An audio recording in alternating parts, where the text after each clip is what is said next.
He wanted a staff meeting now. So that means every server, every busboy, everybody's pulled off the floor. Everybody's pulled off the cook line for a meeting. This is the worst time to have one. And he opens up with, nobody has to be let off early today because I'll make you close. All right, we got these specials today. We're going to do this. We want to push this such and such. And everybody's just kind of tapping their feet and looking at their watch going like, I got tables out here. Like, you're killing me right now. And he goes, okay, any questions? I put up my hand. I said, yes. He goes, yes, Nathan. I said, can I get out early today? He goes, you're closing. I said, oh, fuck off. Once we were spacemen.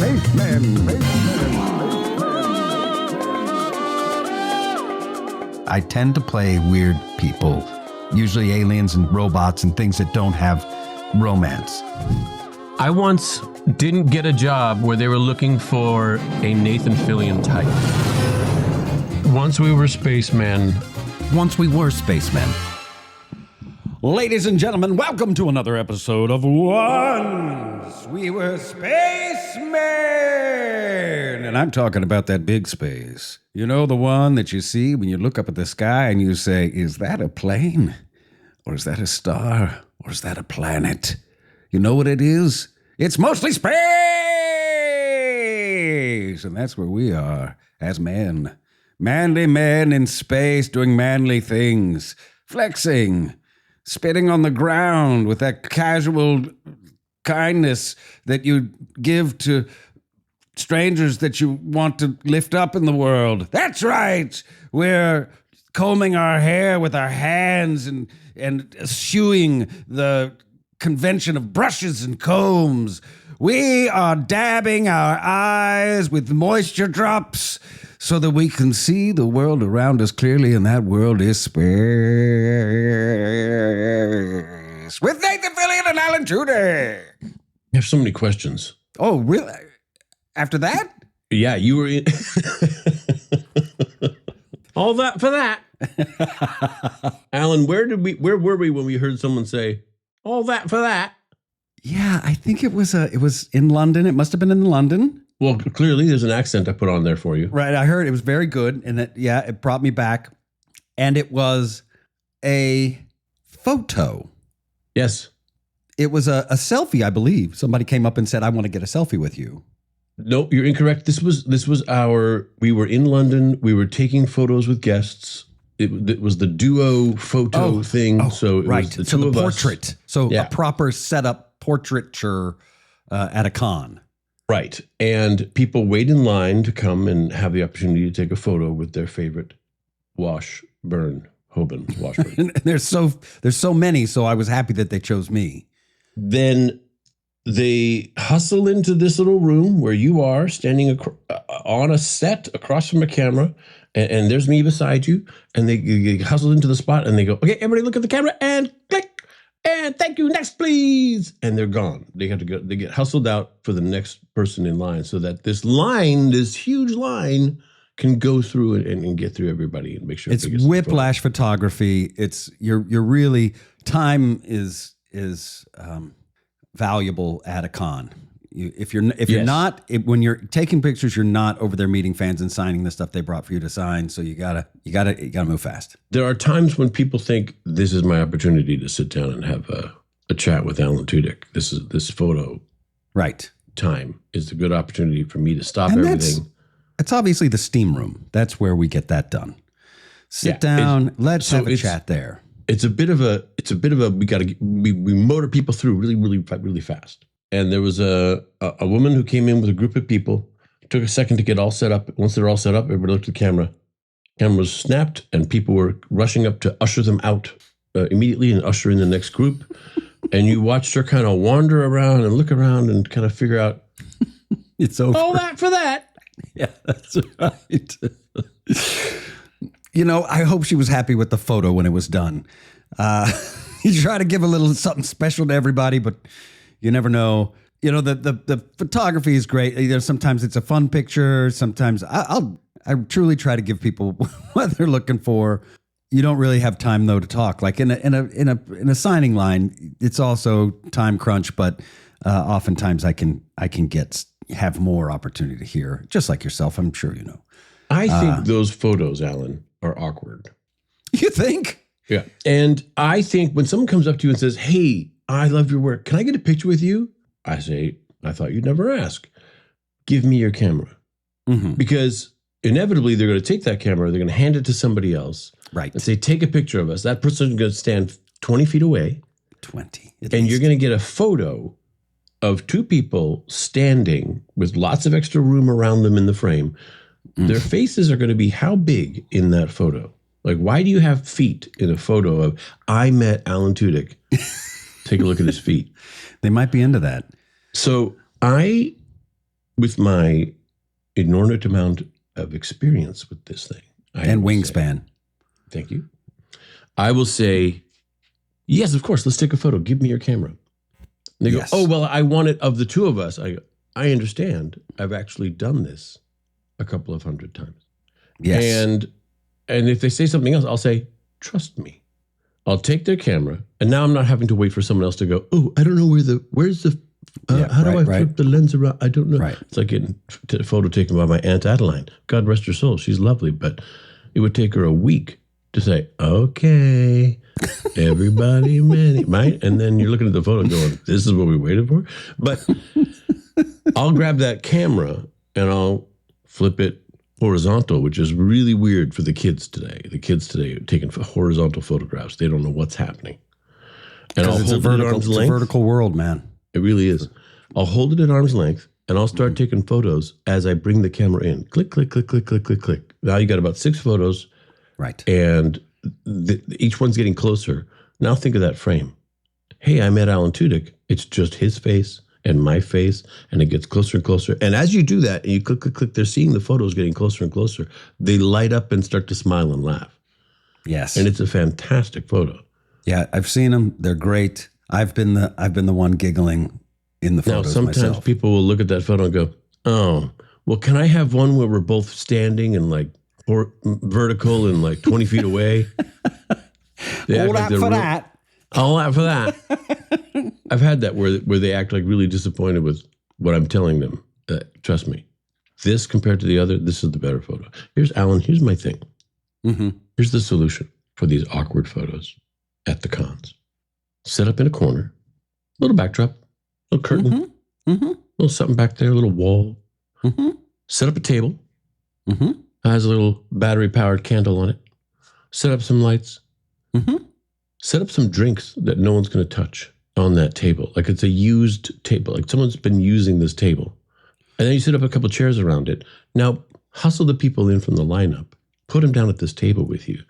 And now you're all laughing and looking at each other like you're actually at a party. That's great. Isn't it? Wouldn't This that should be a be better picture of like, hey, I met Alan Tudyk. Here's the two of us standing up against a blue background, looking awkwardly at the camera. Or here's a picture of me and Alan. This was taken in the corner of a cafe. We were laughing about something. We're on our third It was bottle well of after wine. midnight. It was a long story. Yeah. I don't want to get into it. I think anybody who runs a con out there, and I don't mean running a con as in running a con job. There's lots of those out there, but running a convention is what I'm referring to. Comic convention. And this is a great idea. Snap it up. Honey! I see what Intended. you did. You know what you can do, Alan, is like, it costs money to take a photo with a celebrity at your favorite convention. And you say, hey, do you want this photo or do you want this photo where it looks like you guys are hanging out somewhere? Right. If it's at a convention, they'll be like, this photo is this much money. But if you want the one that's comfortable and looks fun, that's going to cost you. Maybe they put you that's in how they do you. a roller coaster car, right? Against a green screen, and they had a fan right in front of you. So your hair's all whipping back. So everybody's on a roller coaster together. Take that photo. That's pretty good. Although there's a lot, I think getting everybody into the roller coaster is going to take a lot of time. That's a fun one, though. The assigned seating of the roller coaster car, I think, might be helpful. Yeah, it's possible. There's some people who have mobility issues. Maybe they don't get the roller coaster shot. You have to be this mobile to ride this ride, kind of thing. I'm now pitching some kind of merry-go-round where you slide around to the next set, and that set is what you use for the next photo. That would be great. I see. Maybe get a set of like a bow of a ship, and you put on some of those yellow waders, and you have buckets of blood, and you're chumming the water. This is when we were on a deep sea trawler chumming the waters for some meat. We were going after great whites. We're going after sea meat, just a general sea meat. We can it. We call it sea meat in natural spring water. Can't get meat without meat. That's right. If you don't see it, it's not meat. Sea meat. There you go. Now you see it. Now you don't see meat. That's you don't know what you're getting. Are there bones? Probably. Every time I try to start, I think you're done your bit. What's the signal? Sorry. What's the signal that you're going to give me? I have no signal. I have diarrhea of the mouth. It's like it's uncontrollable, like diarrhea. Right. But then there's a pause when you're done, and I go, "This is my entry," and I go in, and then you say something right on the thing. I know. I apologize. I'm going to stop. No, doing no. I don't want to interrupt your flow. Well, diarrhea flow is tough to guess at. This symbol, when you do this, that means Pinched I wrapped it up. I'm done. I pinched it. The bit's done. Right. Is this Corking one? it. Gotcha.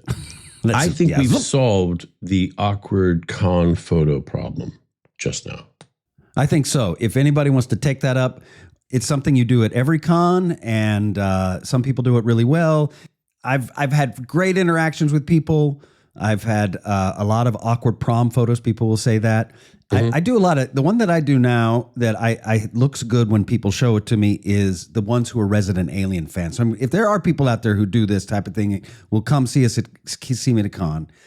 Say do alien face. Tell me that because the alien doesn't know how to smile. Harry Vanderspiegel cannot smile, and he's sort of, it's like an awkward it's this weird smile, and it looks, for somebody who's a fan of that show, they've taken a picture with the alien we're one awkward smile away from Harry Vanderspiegel. Alan, do you think about after you die, all the photos that you've taken with people that will go, oh, and all of a sudden increase in value? I have a photo of me with Alan, and all of a sudden I never framed it. I'm going to frame it now, and they put it up, and that's your legacy will be these unusual faces you've made in these photos of Harry not quite being able to smile. The legacy photo. I think we've solved the photo problem at the cons. And we've previously talked about handshake problems at the con. Yep. What other problems need solving that you can throw at me that I'll solve them? I'll solve them right now. I don't have, for me, it's always food. That's my only real problem. But it's like, that's a personal thing with the con and wherever it is. Like some places are a little bit of a food desert for people who have dietary restrictions. Yes. I was recently in South Dakota, for that charity con and called PopCon, I think. And they don't, I don't know if people have celiac or aren't gluten intolerant there because it's just not a thing. Everything was just like breaded, and the bread that they did have, they, eat. Yeah. Usually places will have, like, if they're a burger place, they're like, yeah, we got a stale bag of gluten-frees in the back if you want one. Logistics of kind of caring for your basic needs. Yeah, just to eat. Yeah. Do you remember a con that you went to where you went, oh my God, this is amazing? There was one that was really great that I was asked to for a while, and I don't think they've invited me back because I didn't do it right. I wasn't appreciative enough. You know that one where they made you a suit? It was a weird thing. Oh. It was like, I forget, Salt Lake City. I don't know. It was someplace where you go there and they're like, hey, we can make you a suit. I'm like, all right. And you go back in this little room. It's like in the green room, off the green room. Somebody is there, made to measure, measures your body. It takes a little bit of time. Then you pick a fabric, you pick a style, you pick a thing. They're like, we'll mail it to you.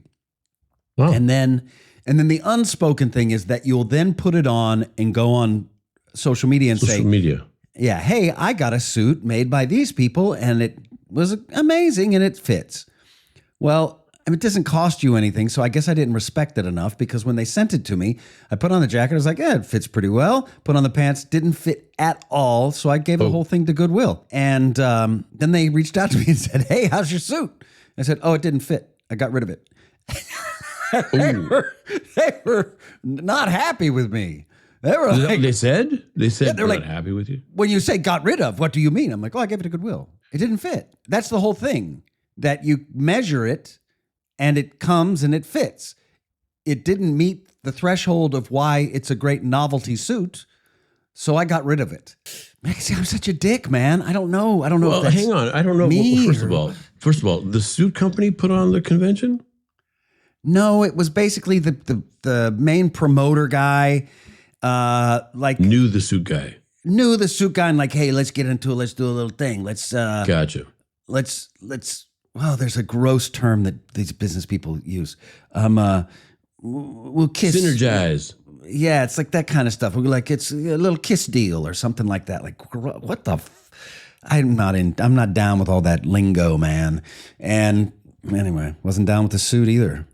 So you think you charred that bridge? Oh, it burnt it straight to the ground. Ashes, and it polluted the river underneath it. And the fish are not happy either. I don't see how that's your fault, Alan. What are you going to do? You can't wear the suit. It doesn't fit you. I guess there's probably a much better way to just say, oh, I misunderstood. I mean, I just didn't. I was like, look, it sucked. It didn't fit. I got rid of it, was basically my answer. And I think he wanted me to be much more appreciative or something. I'm guessing. I haven't been back. Maybe it folded. They were giving away too many suits. The suits that put them under. Have you been to one ever, Nathan, where they have massages for the guests? Yes. And So guests. We would be the guests. That's what they call us. In my reckoning, when I asked you this question, I was, of course, going through my memory banks. There was one in Calgary at the Saddle Dome, or near the Saddle Dome, right next to the Saddle Dome. Perfectly named thing for a Calgary event center. The Saddle Dome. There'd be a lot of cowboys in Calgary, that's for Yeah, sure. the utter space. That's the smaller space nearby. Punny! That's my second pun. Thank you. I'm sorry. And now And then I asshole. should have waited for the signal. Done. There's the green room, and then there was the gold room. And we got to go to the green room. It was a very big convention. And there was massages in the corner. There was somebody making moose meat sausages. Jesus and, God. Yeah, there were all sorts of different kind of venison. And I thought you would be into the venison. I'm having. I don't think I'm a venison guy anymore, buddy. No, that's fine. That's fine. I as a Canadian, I've never really indulged in these things.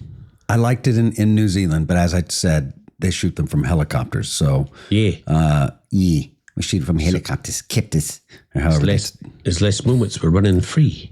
Yeah, they were free to the moment we took their life from them. Enjoy. Yeah.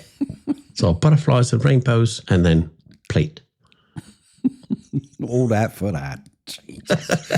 This is a reference to episode 12. Once we came of age. Alan, So they had moose meat, they had all that, and you were in the green room, and that was something. Did they have massages? Yes, in the corner there was like a lady waiting there to give you like a massage, and it wasn't like a here you go. It was like 30 minutes of it. I walked away like sweating. Like, it was amazing. It was. Oh, really? Oh, it was really fancy.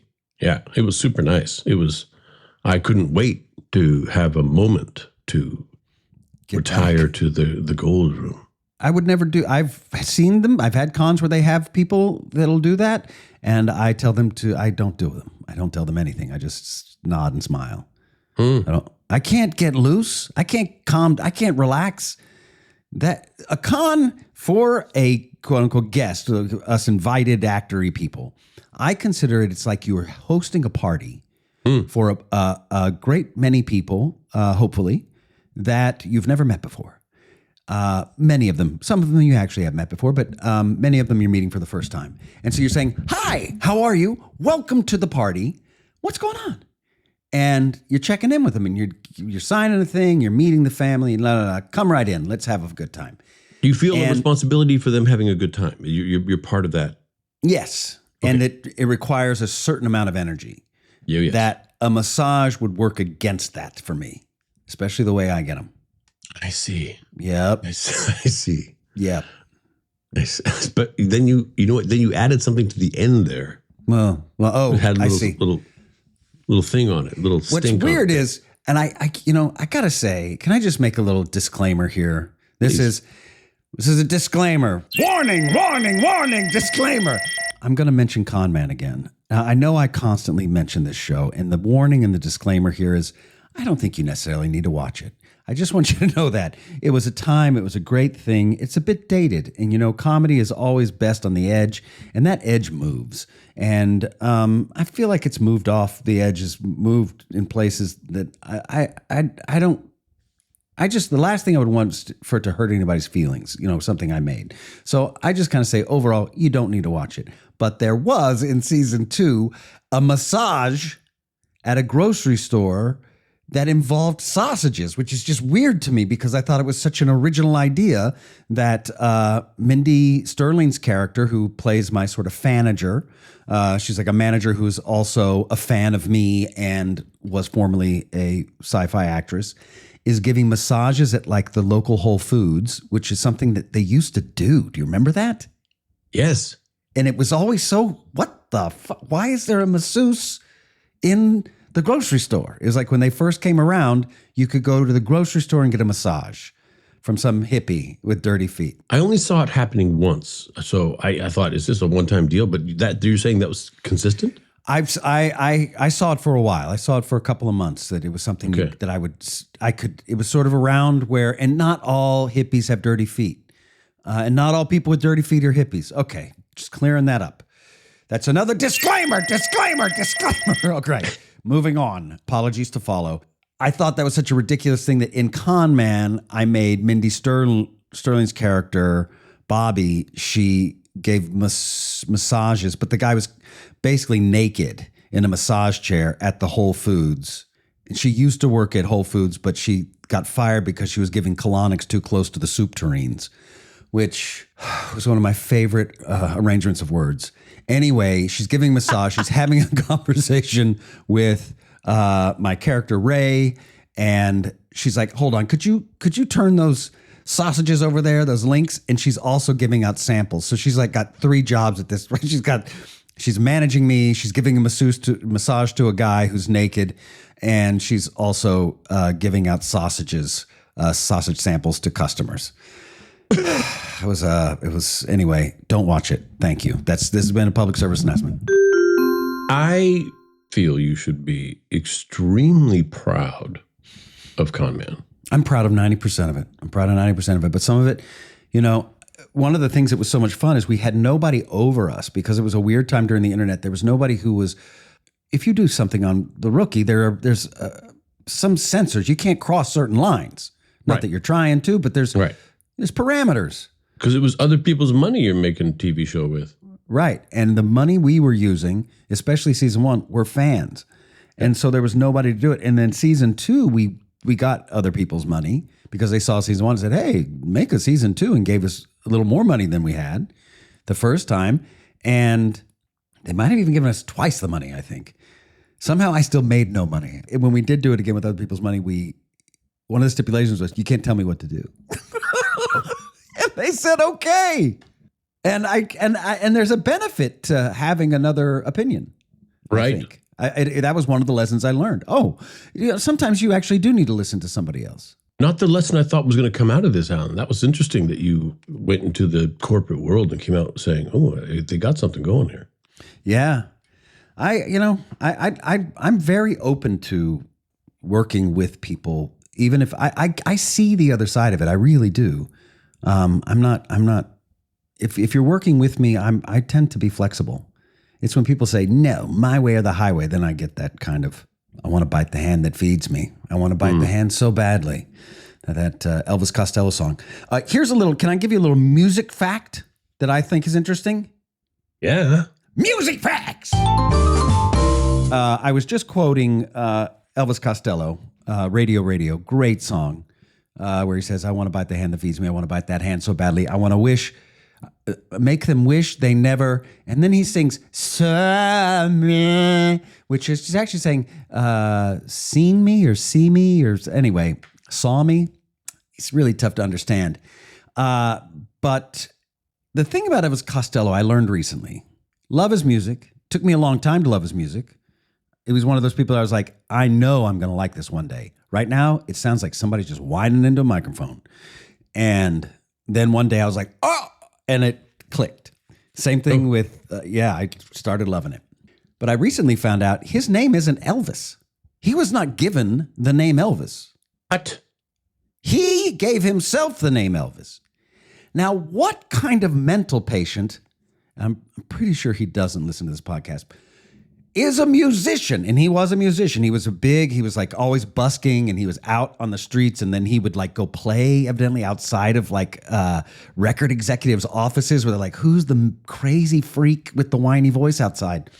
And he gave himself the name Elvis. So he's like, I want to be a rock and roller, and I'm going to name myself the same name as who's considered the king of rock and roll. Whatever your feelings are about Elvis, that's what he's considered, the king of rock and roll. What? It's like, I'm Prince. What the fuck? I mean, you can't. I know I just cursed, but it has reached the level of, what the fuck, Elvis? What the fuck? Come on, man. No, yeah. I get what you're saying, but did you have a problem with it before you knew he self-nicknamed? I kind of felt sorry for him for it. God, he got the name Elvis. Like they tagged him with Elvis. Of course he had to go into music.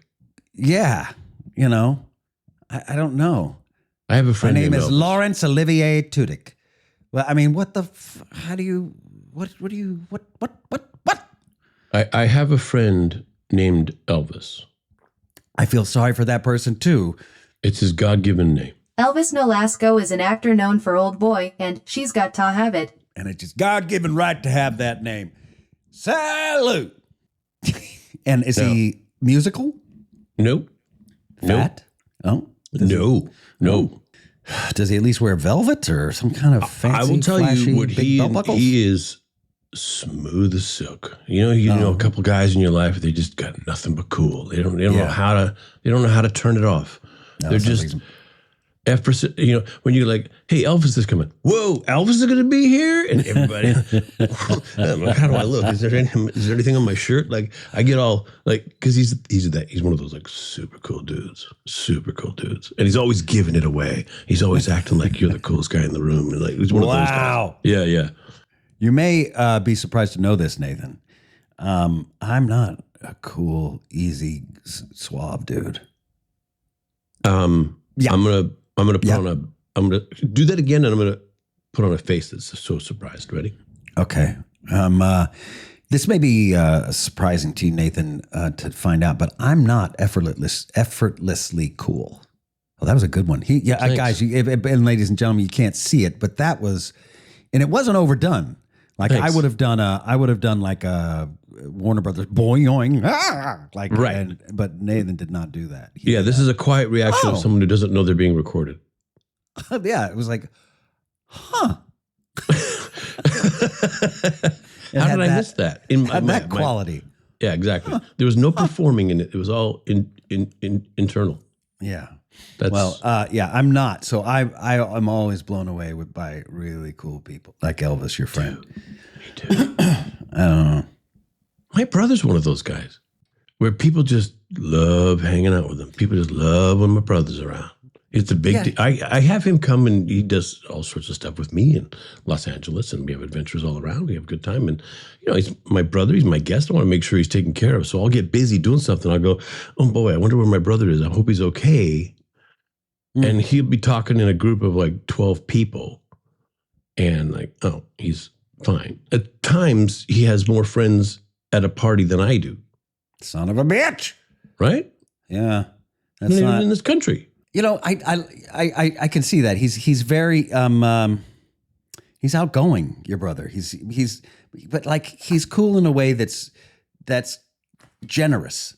Yeah. Like when I think of cool people, I think of cool people who just come in and here's a this was back when I was younger again.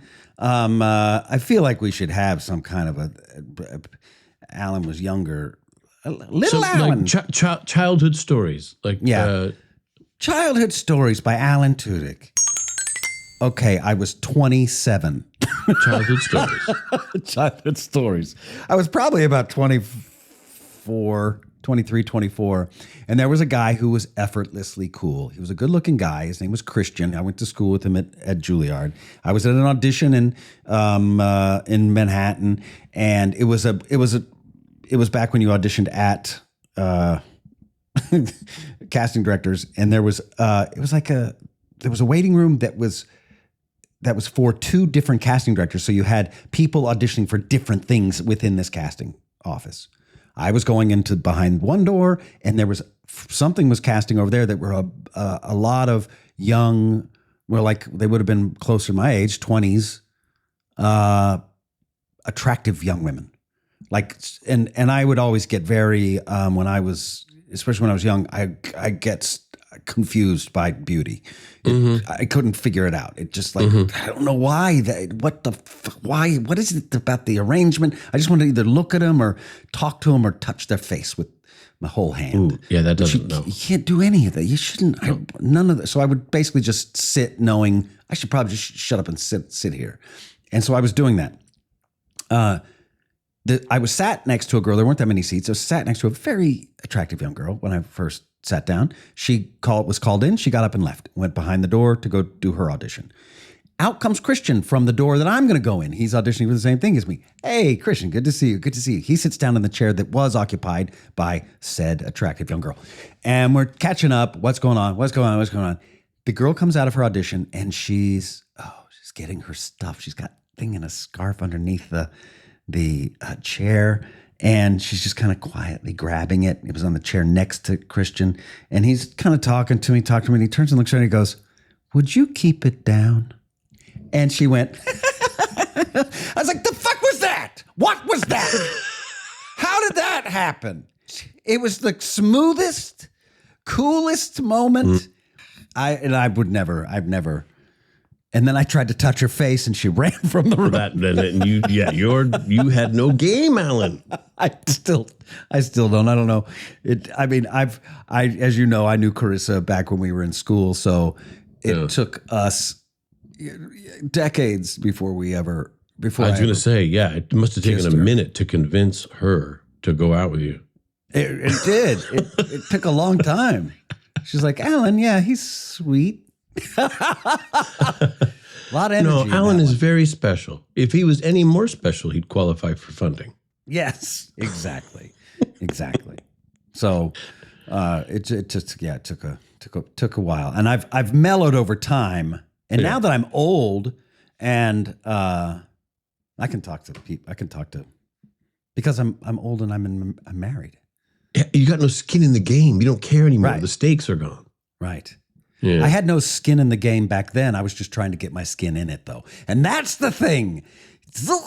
That sounds so gross. What a disgusting way to describe that. I'm just trying to get my skin in this game. What's your phone number? That is awful. That is. Yeah, and what specifically game are we playing? Does it involve dice? Let me touch your face. Yeah. Red Rover. I think, Alan. Yes. Whatever happened in the interim years between that experience and now, you've clearly mellowed out to a point where you actually became cool. In certain situations, possibly. Oh, okay. Yeah, I possibly in certain situations where I'm just completely comfortable. Because that's what's cool. Like nerds are cool when they're completely, whatever's not cool is cool if you're just self-possessed. I feel like if you own your thing becomes cool. If you're not trying to fit in to somebody else's thing, I feel like that's when the awkwardness happens. When you just own it, no matter what the exterior is or, whoever you are, if you love yourself, it's contagious. I think in my youth, I was concerned about, in the beginning, being interesting. And that's why you had that mullet, because it took the interesting part right there. Like that was a conversation starter, Alan. Yep. Also, finisher. No one wanted to talk once they saw the. Oh, that keeps going back there. That keeps all the way down, doesn't it? But I think that's a mistake. It's a non-starter. Don't be interesting. Be interested. In my years, growing up, I'm less concerned about being interesting. I'm kind of got a grip on how interesting I'm not. So I, in turn, just kind of turn to being interested. Everybody has something to offer, and I'm always willing to learn something about somebody. Mm-hmm. I think that's a nice thing. That's something my brother does. He's genuinely interested in people. Yeah, that is a good thing. I noticed that a lot of famous people that I've met they don't talk about themselves. They've learned over the years to be like, what's going on? What are you doing? What are you up to? And especially if meeting them excites a person. Yeah. They can burn their excitement out telling you a story. Here's something I don't like, Alan. Yes. Because you're talking about famous people. Right. Celebrities of sorts. When I meet somebody, I always introduce myself. That's part of it. Hi, I'm Nathan. Mm-hmm. When I meet a celebrity and they go, nice to meet you, but they don't respond with the name, that bugs me. Hey, man. Oh, they don't we're doing an say their introduction. name. Right. This is an introduction here. I say my name and then you say your name. And I went to a party, Alan, and I already have this chip on my shoulder about a proper introduction. My expectation is that, well, you already know who I am, so I don't say my name. I don't do that. I say my name. Right. And I was at a party, and I went up to a group of people where I knew some of the people, and I was chatting and saying hello. And then I introduced myself to the people that I didn't know that were in the group of people. And I said, I'm Nathan. And this fellow shook my hand and said, nice to meet you. And I said, and you are? And then he said, insert name of extremely famous basketball player here. And I said, that's what he said? That is a mouthful. I don't want to out I thought anybody. Elvis was a bad name. I'm not trying to out anybody here. I see. I'm not a huge sports fan, Alan, but I know who people are. I wouldn't see it on the street and go, hey, that's so-and-so, but I've heard his name. So I'm Shaquille O'Neal. That's the one I heard. That's not him, but something similar to that, where I say, oh, well, yes, of course, I've heard you. Congratulations on all your success. All the ball work. I don't. So much work in the balls. I don't follow sports, so well done. I appreciate so much you throwing your name out there. It's kind of what I said. Oh, really? Yeah. Nice. Yeah. Just like I kind of just made a point to say your expectation was clearly I follow sports, and had that been the case, this part of the conversation wouldn't take place. But that's not the case. I don't follow sports. I've been known to, if somebody says hi, I'm trying to think of a celebrity name like Raul Esparza. I don't know. I like it. Like that. Like it, that guy. That was I great hear actor, a little Spanish character actor. on a guitar. Raul Esparza. Yeah. Like when I don't know the guy's name, I'm like, I know who that guy is, but I don't know his name. He's like, and I say, hi, I'm Alan Tudyk, and he goes, I'm Raul Esparza. I go, well, of course, I know your name. I'll pretend like I knew when I didn't. I'll tell you that right now. That's false. I should maybe stop doing that. I'm starting to, because everybody does it, and I'm starting to look for a way out of it. And I'm starting to think, what is that name for the face dysplasia where you can't recognize people's faces? What's that? Prosopagnosia. Face blindness, facial blindness. That's what it is. So is it? I'm going to learn the real name of that and start telling people I got it, and kind of come up to them, confide with them, and say, hey, I know you, but I suffer from a little bit of this. It caused me a little bit of anxiety in social situations. It can be awkward, but please remind me your name. I am your first wife, you son of a bitch. Great. Thank you. Just knew it was on the tip of my tongue. But that's, what's someone going to say after that? But that's false. I think I like your bet. I like the thing you did before. I don't watch sports. I know thank you for telling me. I think that's genuine and people honest. Like, you should know, but you go, I know that person. And then you go up and say hi. Giancarlo Esposito. I know you. Yeah. He's been around forever. Now people know who he is, I think. If I you think I don't, just need to- he was Better Call. He was in Better Call Saul. He was in the one that was before that. Raul Esponza? No, Giancarlo Esposito. Oh, yeah, he's good. He's very good. But he was in Do the Right Thing. I mean, he's been around for a long time. That Spike Lee I'm just movie thinking, from way back when. Can I facilitate an introduction to people that tells them I'm kind of face blindness disabled? Like, is this a way out for me from these socially awkward situations? I have a card I hand out that says, Alan doesn't speak.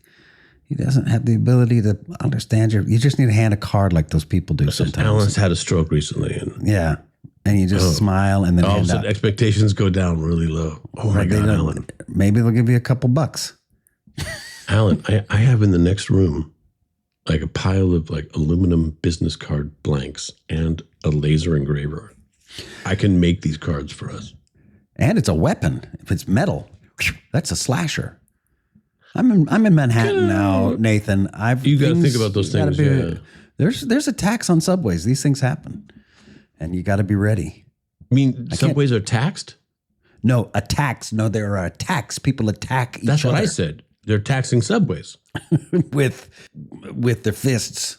Oh, this is fist tax. Yes, they're like it's that kind of tax. That's a tough one to pay. That's a tough one to pay. Yeah, Oh, beat God. through the nose, and that's another one. It's another one. Jesus, Alan? Yes, sir. Let's get to know you better. I know you and you know me. Let's get to know you better. I just want to throw this one out here because often we come up with some gems that I want to dig into. Okay. Sometimes we bring this up at the end of the show, and I feel like we're not servicing the knowledge that's coming out. Okay, yeah, the knowledge. I don't think I'm going to have that today. Why don't you go first? Because I'm trying to remember the one that I wanted to say. I will go first. Alan, when I graduated from high school, Yep. my parents said, "Hey, we're so excited. This was so unexpected. We really didn't think you could do it."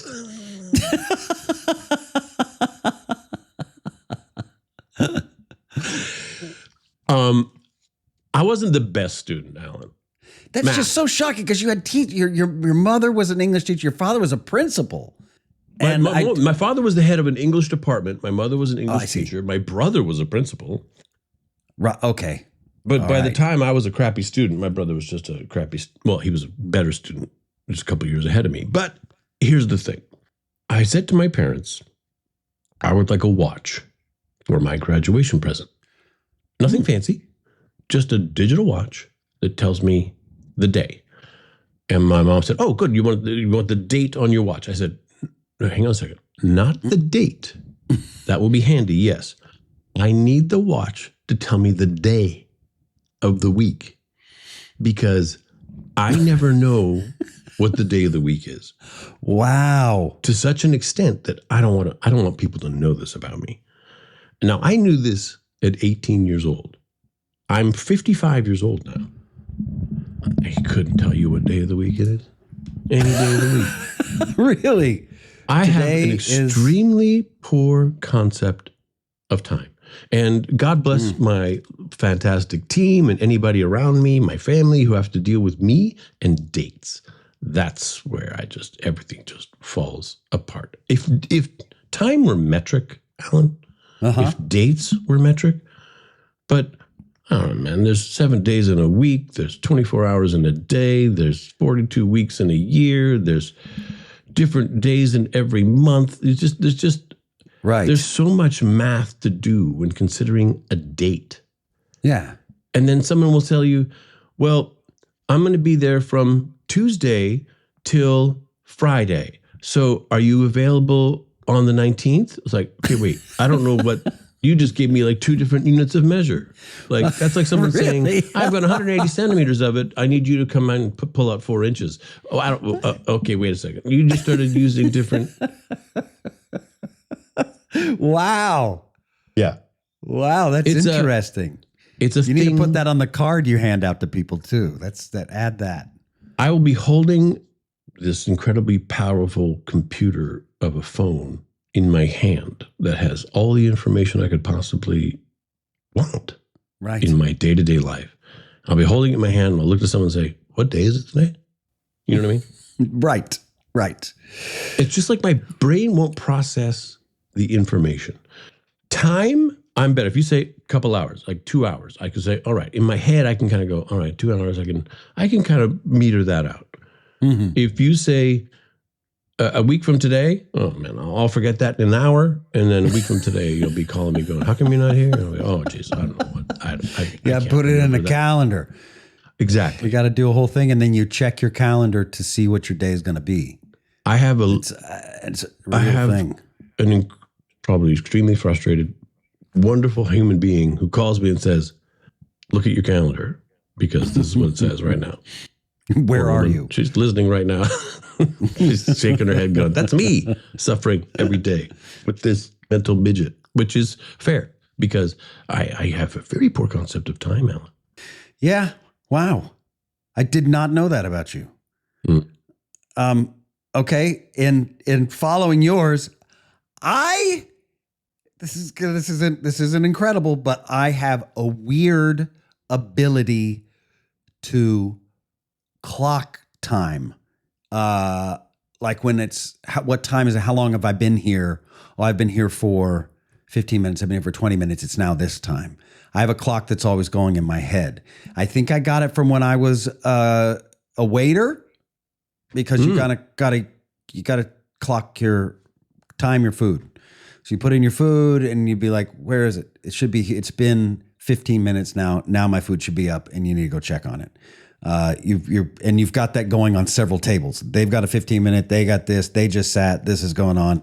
And Zhang Wen, who was in Rogue One, used to always say this thing, always calculating. So I'd say, where's lunch? We'd be like, we still have, right now it's 1:30. We still have, an hour and a half before.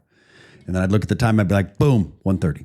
1:33 or whatever. I'm 3 minutes off. I'm 2 minutes off. I could get right in there. It was like a game I play. And he would always say, always calculating. He could speak some English. I could speak zero Chinese. But he would always meditate, and he told me I need to meditate because I have a clock in my head that's always going, and that's not good.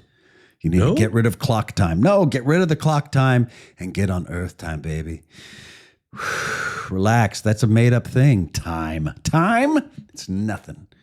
That's a made up human thing that we use to help organize our days, but there's no such thing as time.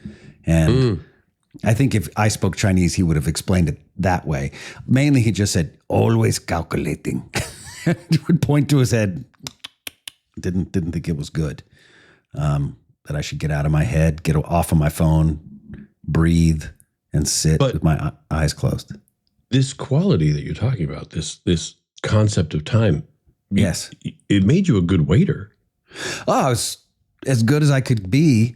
Yeah, I think I could have been a manager, buddy. I could have been a restaurant manager. That was going to be what I went into if it wasn't acting, was restaurant management.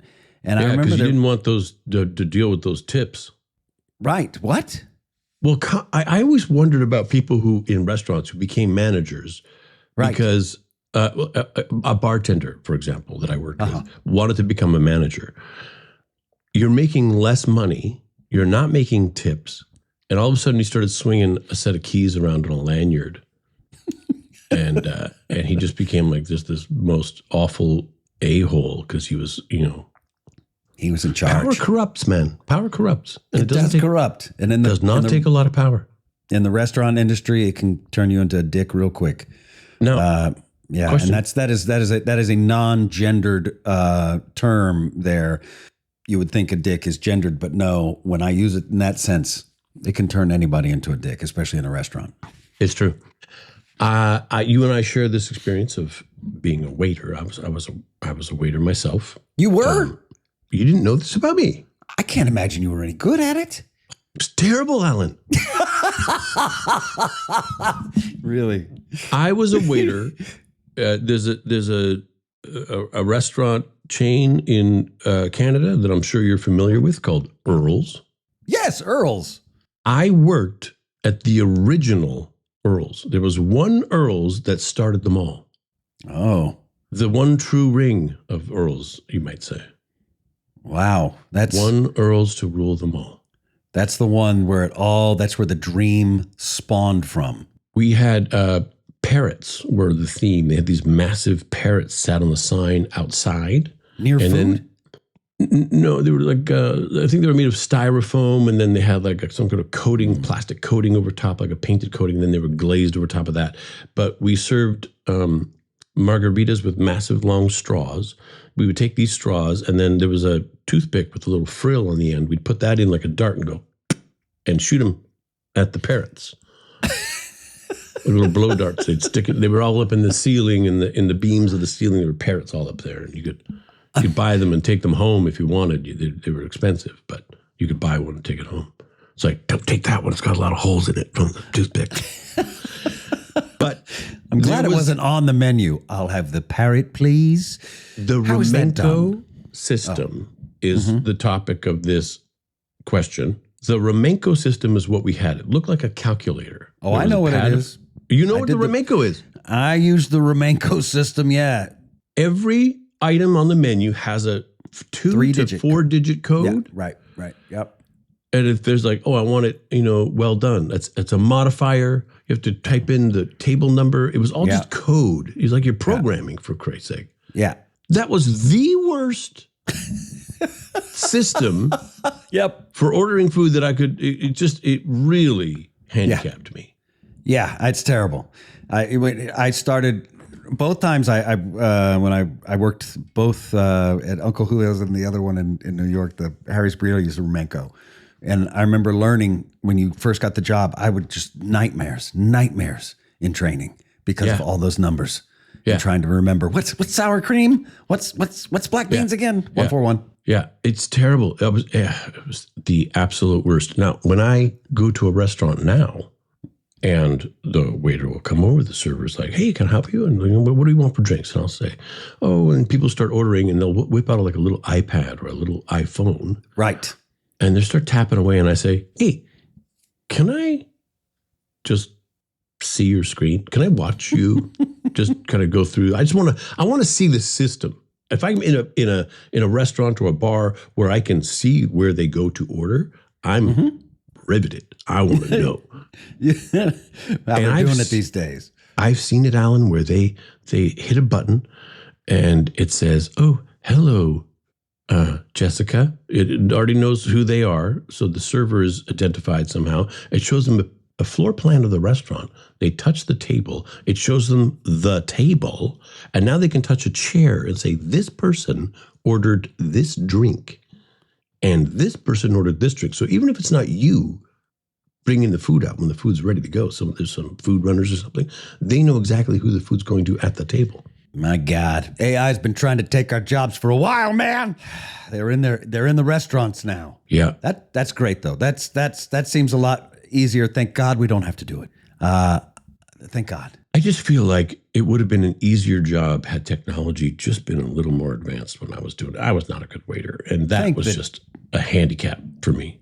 I think your skills were better used spitting toothpicks at the parrots. I got fired twice, Alan. What? Oh shit! Oh. I got fired twice from the same restaurant. It just didn't take the first time. It was just sort of we were kidding. We just wanted to see your face. First time I got fired, Right. and my brother, who used to work at that restaurant, who didn't work at that restaurant anymore, made a phone call, got me my job back. Oh, And wow. Right. And then remember I was telling you about the bartender who opted to become a manager? So you're watching the guy take a pay cut for power. And he's swinging his keys around on a lanyard now. Yep. Yeah, that guy turned into a real jerk, and I mouthed off to him, and I got fired again. And I said, I'm good this time. I don't need this particular restaurant. I just want to justify that. It was funny. It wasn't just me kind of mouthing off and being like a terrible human. It was actually a funny little line where, you come into a restaurant during rush. This is rush hour. This is all the tables are full. Everybody's in. And he called a meeting in the service area. He wanted a staff meeting now. So that means every server, every busboy, everybody is pulled off the floor. Everybody's pulled off the cook line for a meeting. This is the worst time to have one. You aren't organized about what's happening. And he goes, okay, here are the specials today. All the stuff we already know. There's really nothing about this thing. And he opens up with, nobody has to be let off early today because I'll make you close. All right, we got these specials today. We're going to do this. We want to push this such and such. And everybody's just kind of tapping their feet and looking at their watch going like, I got tables out here. Like, you're killing me right now. And he goes, okay, any questions? I put up my hand. I said, yes. He goes, yes, Nathan. I said, can I close early? Can I get out early today? He goes, you're closing. I said, oh, fuck off. And that's, see, you're laughing because it's funny. Hey, can I close early? Can I get out of here? Yeah. Oh, you're closing. Okay, well, that was, that was the joke. That was the joke. And he didn't see the joke. And he just started, he berated me. And I said, oh, fuck off. And it was it might have been the fuck off? Curse. That part at the end. That might have. Bosses hate that when their employees tell them to fuck off. I know that as a fact across the board. Alan, had I known you back then, you might have saved me from my second firing. And then I could have been, imagine the waiter job I could have had by now. Jesus, you could. Well, because I wouldn't get into management. You never want to get into management. That's what. No, but you could get extra buttons and the best. You got the best schedule of anybody. It's that I just work system. Saturday nights and Friday nights and Friday brunch. Yeah, you don't want to be a manager anyway. Or you didn't need the restaurant. You don't need management. There's a thing that I don't know if you had this when I was in Dallas. So I was Uncle Lou's. I lived in Dallas and I was trying to make it as an actor. And there was another actor that I did a play with. We were the same age, and he was in retail, and we were talking about how we're going to be actors for the rest of our lives. And it's going to work out. And the trick is you do the job that you do. Don't go into management, because then they got you and it's a real job and you don't have flexibility. Now you have too much responsibility. And this is not a job that you need to care about. You need to be able to drop it in a heartbeat to do acting. And I remember going out with him one time and he was like, man, I took the management position. And I was like, no, you didn't do it. What are you thinking, man? I saw him at Con in Dallas when I went there to Dallas, and it was like, hey. In what capacity was he there? He was there to see me. Oh, wow. To say hi. And I had mentioned him in an interview, and he heard it. And he reached out to me on Instagram, and I said, hey, and then he showed up. And it was like, this is me. It's me. Because we look so, I probably look pretty much the same, but we look different. But he was a little regretful.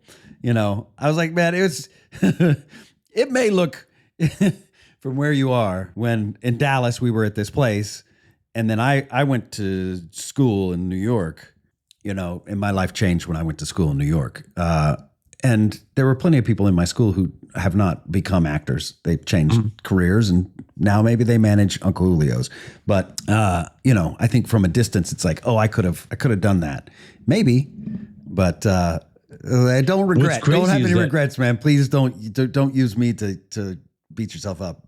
Here's the thing, that you heard his advice, and it sounds like you followed it. It sounds like you said, hey, that affected you. Like you said, oh, that's kind of prudent. That's actually Man, I had that thing, and I think when actors, to become a actor, I believe, although, I think you have to have a devotion to it beyond reason, because it doesn't make any sense. The rejection, and we can say it, the rejection's hard, and you have to deal with it, and we're in a place in our lives, I guess, where we can afford more rejection. But when it's your bills and when it's your food, that rejection hurts like a mother. Yeah. And the self-doubt that comes up is excruciating, because you feel like you wasted time. What is it going to mean? There's, that's tough. Yeah. And so you have to be committed to it beyond reason, which I was. There was a girl that I had I was roommates with from Texas, and I was juggling all kinds of bills at this one point. This is the lowest point where I was the poorest in my. I hope I didn't mention this, but she mentioned it to me when I saw her years later. She'd moved to New York to become an actor. I said, "Hey, I need a roommate right now." I was down in Texas on holidays. I said, "Come take the other room in my apartment. I need a roommate." So she came up. She rented out the room, and we did not get along. She had like 3 jobs and was working her ass off to make rent and to make it in New York. And I was like I had been fired from my waiting job, and I was trying to make it just as an actor at that point in my career. And I was taking her rent money and paying off certain bills and shuffling things and trying to make it happen. And one night she blew up at me and we had an argument. And when I saw her years later, she brought it up. She said, "It's good to see you." And she's very happy. She has a really cool job. And I think she lives in Austin, Texas now. And she said, "You were right, about the phone bills and all of that." I'm like, "What are you talking about?" She goes, "We had that huge blowout argument in the kitchen. And I said, you aren't paying the phone bill. They're going to turn off the phone. The rent, the gas. You can't do this. You have to be responsible for this shit." And I was like, "You are failing." My response to her, and I know I meant it, like, how are you even accusing me of doing wrong? Like I believed in acting. I said, "We are actors. That's all that matters. Art matters. Creation matters. What are you doing? You work 3 jobs? Congratulations, you're failing." Whoa, Alan. I was insane. I was insane. And to her, I was an insane person who was not paying the bills and was probably, she could sue me at that point. Like I was. What was she saying you were right about? So we met later, she was saying, "You were right. Phone bills didn't matter. Rent didn't matter. None of that shit mattered because that's what you did. You were in that mindset, and look at you now." When we met years later, she's like, "You did it. You're in movies. You're in television. You've done Broadway. You've done it." She said, "I thought it was insane, but it's exactly what you needed to do at that point in my life." And there are you've said this before in this podcast, there are no 2 paths that are the same in this business. Yeah. That was my path. But I do think one constant, not 100%, but one thing that is required for most people getting into this business is a commitment beyond reason or logic. It's just like, if you believe in yourself and just push. We spoke to Lizeth. Her commitment to acting was beyond reason. It made her pass out. She fell down unconscious in front of people. Commitment to that? Are you insane? She had a physical aversion, to which point total body shutdown. She's like, "Well, I didn't shit my pants." What? That's like, you have to have a positive attitude. That's crazy. She said, "What's the worst that could happen now? Nothing as bad as that. Right. I could always pass out on stage and fall down. Like that's the worst that could happen, I guess." And it happened. So now everything else is cake. That's an incredible attitude. She could have shit her pants, but she knew herself. That's beyond reason, beyond crazy. And look what that's very impressive to me. I agree. Yeah. Incredible. I want to do a thing. I'm trying to overhear things in New York City. Oh. That I can share here that are overheard in New York. Ba-da-ba-ba-ba-da-da. I overheard a guy on the corner of 100 and I'm going to say like 126th. Maybe it was 127th, right around there. He was on the phone. I was behind him. He didn't see me. And he was saying, "All right, so Earl's in jail, right? So who the fuck is calling me on Earl's cell phone all night long?" It's like, oh, intrigue. What's happening over there with Earl and who's calling him from Earl's cell phone? He was very distressed. And he had stopped to make this point. In a he's not getting his sleep. Someone is disturbing his sleep, and he knows it's not Earl. And I think he's scared of Earl. I had a whole thing like Earl. He doesn't want Earl. He's happy Earl's in jail is how I felt. So who's calling him on Earl's phone? Like, I thought we buried that son of a bitch. Who's calling me on his phone? You know, I know what you did last summer. Shit's happening. Earl's in jail. You said he was sent up the river. Yeah, exactly. That river's Now my phone here. blown up. Now my phone's blowing up. All Earl, all the time. So that was overheard. I'm trying to keep my headphones out of my ears so I can overhear more stuff. But I think people can sense that I am leaning in trying to hear them because they get quieter.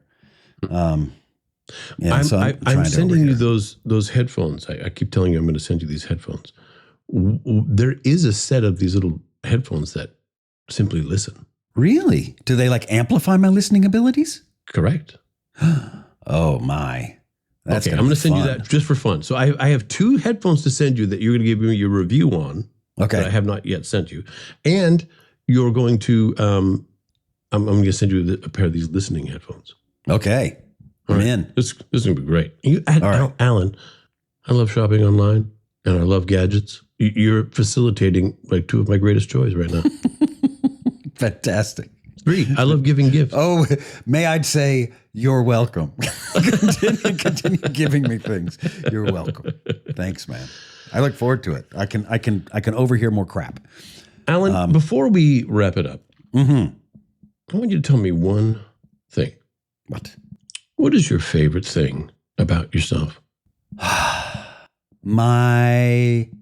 don't know what to call it. Joie de vivre? No, it's like it's somewhere between curiosity and awareness. Tuberculosis. That's it. I don't know what I came from. It's somewhere between what? Where is it between? Curiosity and awareness. Where I'm very aware of people and things and facial the stories people tell without saying anything, or there used to be something like I just noticed things like I might be a good detective, like a good cop. Like I'll be like walking down the street, like, oh look, there was something that used to be here against this wall. It's a different shade here to here. Oh, and it looks like it was like I just noticed things, and I notice people, and I overhear bits of conversation that fill in stories for me. I'm just always noticing things. I'll try to bring some of those in. My detective stories, sort of. I'm on the case, but it's that awareness that leads to imagination for me, and I think it's. I use that same curiosity, whatever that little thing is, that little spark in acting. It'll make me in a moment where I'm not thinking about what I'm doing. It jumps to ideas and things that lead to fun improvs or true moments on stage or in film or TV. Kind of fascinating. I just went to Paris and I visited a museum. You see famous art. I went to the Pablo Picasso Museum, and you're looking at this fella who, at the age of 15, was painting incredible portraits of lifelike stuff in the style of the time and the classics. And then he started deconstructing things and pulling it down and breaking it down. And I thought, what an interesting way to see the world. He sees the world differently. And I'm drawing a connection to your way of looking at the world, pulling in minute details and then using your imagination to tie a thread, and how you use that into your acting. You're an artist, man. I think I am. I don't think I have that much money, but I think it's an artist. It's an artist. It's any artist. Whether they make it to Picasso level or whether they're selling their art on the street. That it's that same germ that's in your head that's going, what if, what is that? Why that? It's a very interesting peek into your perception of the world around you. Yes, it's one of the rooms in my brain, not one of the nightmare rooms. If I imagine your POV, I imagine like you see the real world and then like Roger Rabbit style, like animated stuff happening around you. Springs, boing, anvils, and dynamite, just TNT. I do a lot of in places where there's nothing seemingly funny, busting out into laughing because I imagine something funny. That happens a lot. It's also what Mad Men do. You're not talking about the TV show. No, not the TV show. I'm talking about the guys who rub shit in their hair. Mad Men. All right, Alan, I'm going to leave you with this little tidbit. Okay. I am endeavoring to stop using the word awesome. Oh, good. It's overused, my It friend. doesn't mean what it means anymore. It is overused to the extent that it has, at best, the meaning has been incredibly diluted. These things do not inspire awe. At worst, it is so badly distorted that it's actually the opposite of what you actually need to do. It's like, how was your day today? Awesome. Like it's a way of saying I don't want to talk to you. It's almost like don't talk to me. I don't want to answer this question. I've replaced awesome with outstanding. Wait a second. Wait, But you're then gonna- outstanding just means the same as awesome. Hang on a second. First of all, you're going to love this. I got this idea from an episode of Castle where Adam Baldwin was guesting and his character did not abide by the use of the word awesome. And it really struck me. I think everything this character said is right about the word awesome. It's overused, it's dumb, it's terrible. He said, use outstanding. And I have practiced this in life. And the difference you will get switching out awesome for outstanding is noticeable. It has meaning. Right. Yeah, it hasn't been it's like it still has juice. It's like soil that's still rich. You can still squeeze it. Yeah. I want you to take that with you. I want you to start using outstanding instead of awesome. And just come back to me and tell me how it feels. Outstanding. Outstanding. Hey. Okay. This podcast today, you did an outstanding job. You did an outstanding job as well. Ladies and gentlemen, we now come to the end of our journey in space. Oh, look at this. Is it a planet? Is it an asteroid? I don't know. Oh, there's a tractor beam. We're caught in it. I'm scared. Although I'm also excited about what smart life forms have held us in this technology. We'll probably talk about it next week or not because I'm just making this shit up. With Nathan Fillion and Alan Tudyk. Till next week, space out. All the sci-fi and imagination possible. And we're still using tractors? All right. Not Picasso.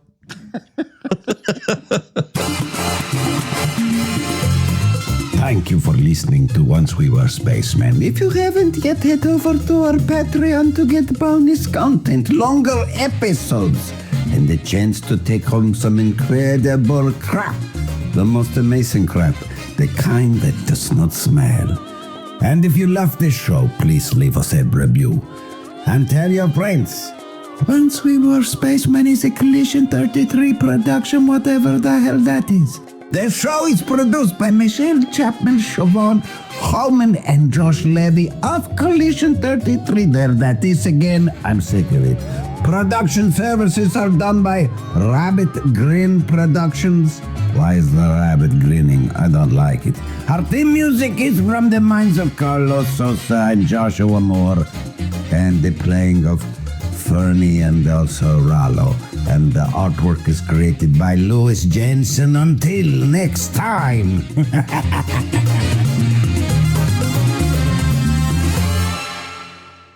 Boing. Ah!